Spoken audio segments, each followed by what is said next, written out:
ദൈവത്തിന് നന്ദിയോടെ സ്തോത്രം ചെയ്യുന്നു. 55-ാം സങ്കീർത്തനം അതിൻ്റെ 17-ാമത് വാക്യം. ഞാൻ വൈകുന്നേരത്തും കാലത്തും ഉച്ചയ്ക്കും സങ്കടം ബോധിപ്പിച്ച് കരയും, അവൻ എൻ്റെ പ്രാർത്ഥന കേൾക്കും. അനുഗ്രഹിക്കപ്പെട്ട ദൈവവചനത്തിനായിട്ട് ദൈവത്തിന് നന്ദി പറയുന്നു. ഇതിൽ ദാവീദിൻ്റെ ഒരു പ്രാർത്ഥനാ ജീവിതത്തെക്കുറിച്ചാണ് വ്യക്തമാക്കുന്നത്. ഇതിൽ നിന്നും 2 കാര്യങ്ങൾ ദാവീദ് വ്യക്തമാക്കി തരികയാണ്. 1, ദാവീദിൻ്റെ പ്രാർത്ഥനയും 2, ദാവീദിൻ്റെ പ്രാർത്ഥന കേൾക്കുന്ന ദൈവവും. ദാവീദ് ഇങ്ങനെയാണ് പറയുന്നത്: ഞാൻ ദിനം പ്രതി 3 നേരം ദൈവത്തിൻ്റെ സന്നിധിയിൽ എൻ്റെ സങ്കടം ബോധിപ്പിച്ച് കരഞ്ഞു പ്രാർത്ഥിക്കും. കാലത്തും ഉച്ചയ്ക്കും വൈകിട്ടും തൻ്റെ സങ്കടങ്ങളെ ദൈവസന്നിധിയിൽ ബോധിപ്പിക്കും.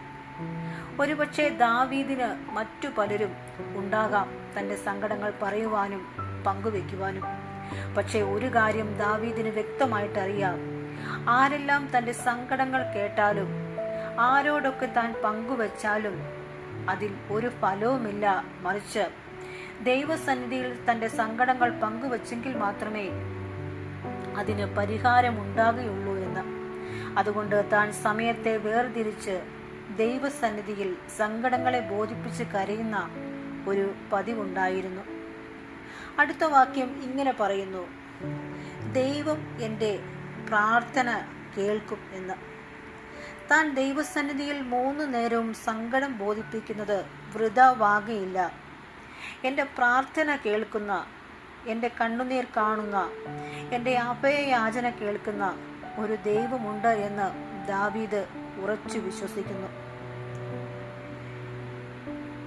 തൻ്റെ സങ്കടത്തിൽ താൻ കഴിക്കുന്ന പ്രാർത്ഥനകളെ ചെവിക്കൊള്ളുന്ന ഒരു ദൈവമുണ്ട് എന്ന് ദാവീദ് ധൈര്യത്തോടെ പറയുന്നു. ഈ വചനം കേട്ടുകൊണ്ടിരിക്കുന്ന പ്രിയപ്പെട്ടവരെ, അനവധിയായ കഷ്ടങ്ങളിലൂടെയും സങ്കടങ്ങളിലൂടെയും കടന്നു പോകുന്നവരാണെങ്കിൽ നമുക്കും ദൈവസന്നിധിയിൽ നമ്മുടെ സങ്കടങ്ങളെ ബോധിപ്പിച്ച് ഒന്ന് കരയാം. നമ്മുടെ പ്രാർത്ഥനകളെ കേട്ട് നമുക്ക് വേണ്ടി പ്രവർത്തിപ്പാൻ നമ്മുടെ ദൈവം വിശ്വസ്തനാണ്. ഈ വചനങ്ങളാൽ കർത്താവ് ഏവരെയും അനുഗ്രഹിക്കുമാറാകട്ടെ.